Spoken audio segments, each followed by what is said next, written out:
बिस्मिल्लाहिर्रहमानिर्रहीम। अस्सलाम वालेकुम व्यूअर्स, मैं हूं आतिफ बुखारी और आप देख रहे हैं मेरा यूट्यूब चैनल।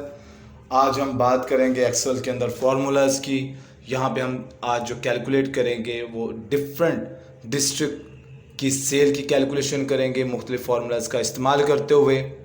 हम ख़ास तौर पे यहाँ पे फंक्शंस यूज़ करेंगे जो उनको डिटेल में देखेंगे। सेल ऑफ डिस्ट्रिक्ट डिपार्टमेंट में सबसे पहले हमारे पास सीरियल नंबर है, नेम ऑफ डिस्ट्रिक्ट जिसमें शेखपुरा, फैसलाबाद, कराची, लाहौर, शेखपुरा, साहिवाल, कराची, इस तरह से हमने सेल्स दी हुई हैं। और हमने फाइंड करना है यहाँ पे कमीशन की value. Find the total of sale, find the total of the sale. मैं इसको कलर कर रहा हूँ ताकि डिफ्रेंशिएट कर सकें क्या हमने फाइंड करना है क्या नहीं करना। हमने फाइंड करना है कमीशन फाइंड करना है। अगर सेल 10 लाख से ज़्यादा हुई तो 15% कमीशन फाइंड करेंगे। इसके अलावा कमीशन का टोटल फाइंड आउट करेंगे। हमने उसको कलर किया, फिर उसके बाद हमने टोटल सेल फाइंड करनी है हर डिस्ट्रिक्ट की सेपरेट हम सेल फाइंड आउट करेंगे।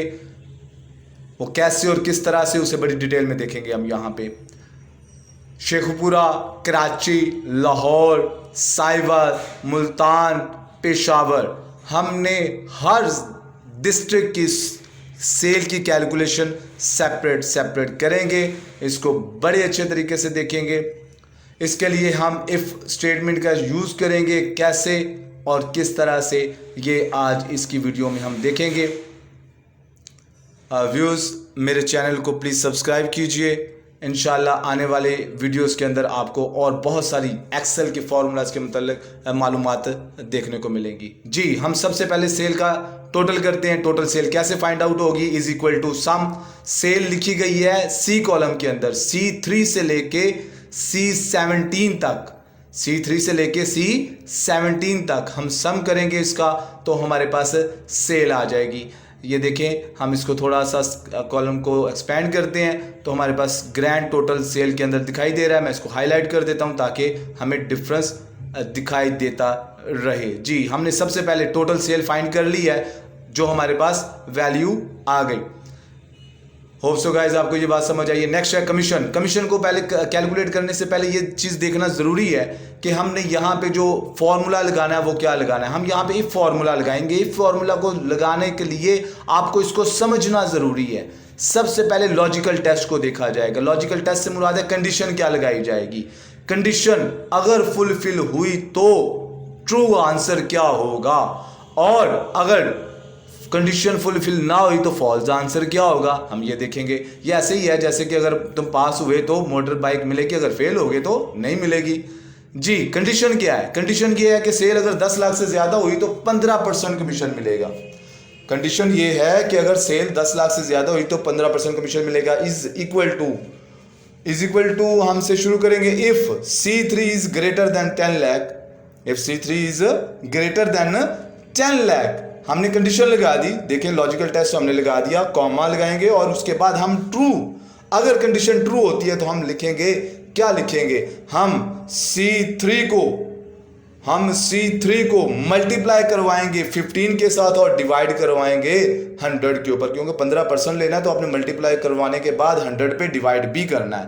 जी, ट्रू कंडीशन होने की सूरत में हमने बता दिया कि क्या करना है। C3 को मल्टीप्लाई करना है 15 के साथ और तकसीम करना है 100 के ऊपर। लॉजिकल कंडीशन अगर ट्रू हुई तो हमने उसे बता दिया। अब फॉल्स होने के ऊपर हम बताते हैं। हम कहते हैं कि अगर फॉल्स हुआ यानी कि 10 लाख से कम हुआ तो लिखा जाए वहां पे no commission.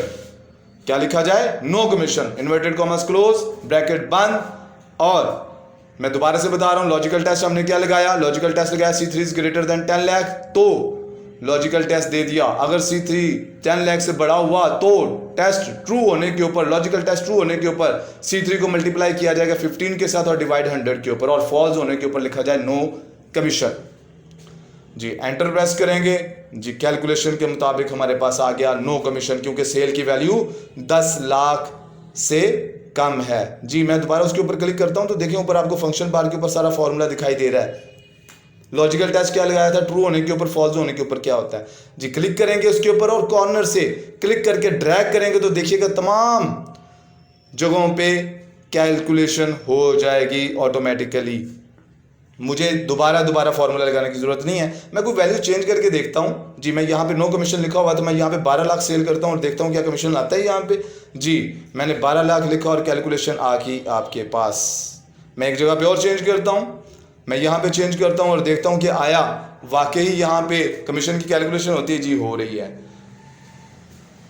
Hope so guys आपको ये फॉर्मूला समझ आया होगा जी। हम इसको कलर कर देते हैं ताकि हमें पता चल सके कि हमने ये काम कर लिया, कमीशन की कैलकुलेशन हो गई। हमने अब टोटल कमीशन फाइंड आउट करना है। यहाँ पे टोटल कमीशन कैसे आएगा, डी कॉलम के अंदर कमीशन की वैल्यू लिखी हुई है, हम लिखेंगे is equal to some D3 से लेके D17 तक, D3 से लेके D17 तक जी टोटल करें जी। टोटल आ जाएगा आपके पास यहाँ पे, जिस कॉलम में आपने लिखा होता है उसी कॉलम का आपने रेफरेंस भी देना होता है जी। आपके पास टोटल कमीशन आ गया। कमीशन को भी हम हाईलाइट कर देते हैं ताकि हमें पता चलता रहे कमीशन की वैल्यू क्या है जी।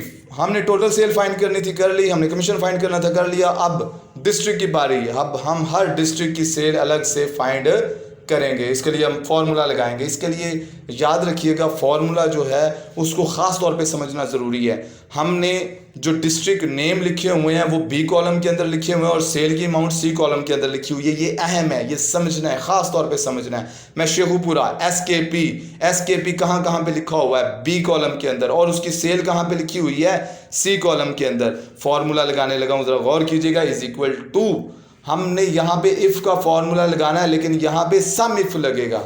सम एक करो इफ, अगर क्या भाई हम रेंज देने लगे हैं। रेंज कहाँ पे देंगे, बी कॉलम के अंदर है। बी कॉलम के अंदर हमने डिस्ट्रिक्ट के नाम लिखे हैं, B3 से लेके B17 तक, B3 से लेके B17 तक रेंज दे दी। इसमें से ढूंढो क्या, शेखुपुरा।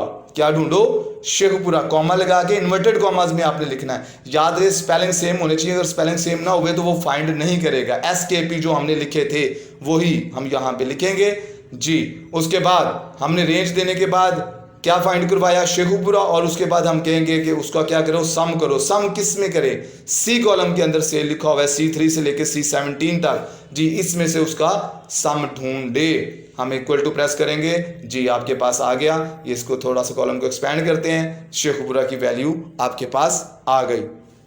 इसके बाद इसी तरह से आप कराची का भी फाइंड करेंगे। हम फॉर्मूला लगाएंगे इज सम इफ, कहाँ पे है, B3 से लेके B17 तक। और ये दोबारा बताने का मकसद बेसिकली यही है कि आपको अच्छे तरीके से पता चल जाए, वरना एक मरतबा ही बता देना काफ़ी होता है। KHI कराची फाइंड किया जाए, B3 से लेके B17 के अंदर कराची फाइंड किया जाए, और सेल लिखी गई है C3 से लेके C17 तक, वहाँ पे उसको फाइंड किया जाए, उसका टोटल जी। इक्वल प्रेस करेंगे, आपके पास कराची की वैल्यू आ गई। इसी तरह से Lahore is equal to sum if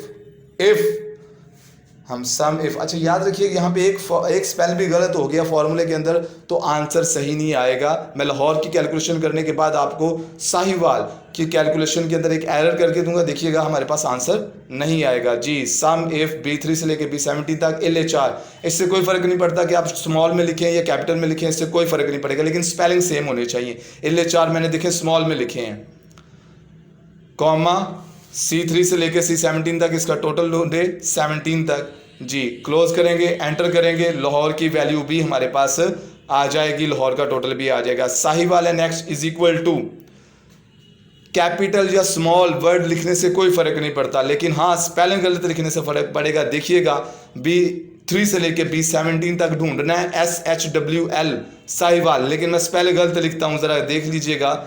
SHWL है, SHWL की बजाय मैं SWHL लिख देता हूँ, और इन्वर्टेड कॉमास। ये देखिए मैंने स्पेलिंग गलत कर दी है, इधर गौर कीजिए, मैंने स्पेलिंग गलत कर दी है, इन्वर्टेड कॉमास लगाई और रेंज दे दी कॉमा लगा के C3 से लेके C17 तक। लो जी, फाइंड कीजिए साहिवाल की सेल। मैं एंटर प्रेस करता हूँ, वो कहेगा 0। क्यों 0 आया, क्योंकि यहाँ पे हमने स्पेलिंग गलत लिख दिए हैं।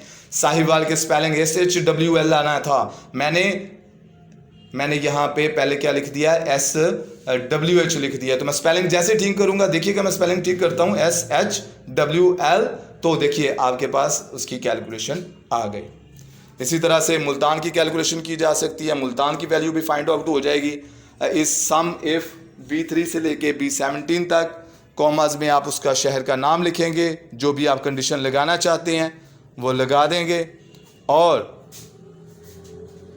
मैंने पहले भी बता चुका हूँ, शॉर्ट स्मॉल लेटर्स या कैपिटल लेटर में लिखने का कोई फ़र्क नहीं पड़ता, चाहे आप स्मॉल में लिखें चाहे कैपिटल में लिखें, कोई फ़र्क नहीं पड़ेगा। लास्ट वन, हम पेशावर की कैलकुलेशन कर रहे हैं। सम इफ़ हम देंगे B3 से लेके B17 तक, फाइंड करो पेशावर PSWR। मैं स्मॉल में लिख रहा हूँ, अगेन देखें स्मॉल लेटर्स के अंदर, कॉमा और उसकी रेंज दूंगा C3 से लेके C17 तक। तो आपके पास पेशावर की वैल्यू भी फाइंड आउट हो जाएगी। आप किसी भी नाम, किसी भी पर्सन, किसी भी डिस्ट्रिक्ट, किसी भी ऑर्गेनाइजेशन का नाम दे के आपके पास हज़ारों में वैल्यूज़ होंगी, आप उनको बड़ी आसानी के साथ फाइंड कर सकते हैं। एक इंडिविजुअल पर्सन की, एक इंडिविजुअल इंस्टीट्यूशन की, एक इंडिविजुअल ऑर्गेनाइजेशन की सेल को फाइंड कर सकते हैं। होप सो गाइज आपको मेरी वीडियो पसंद आई होगी। प्लीज़ लाइक और शेयर कीजिएगा। Thank you very much. Allah हाफिज़।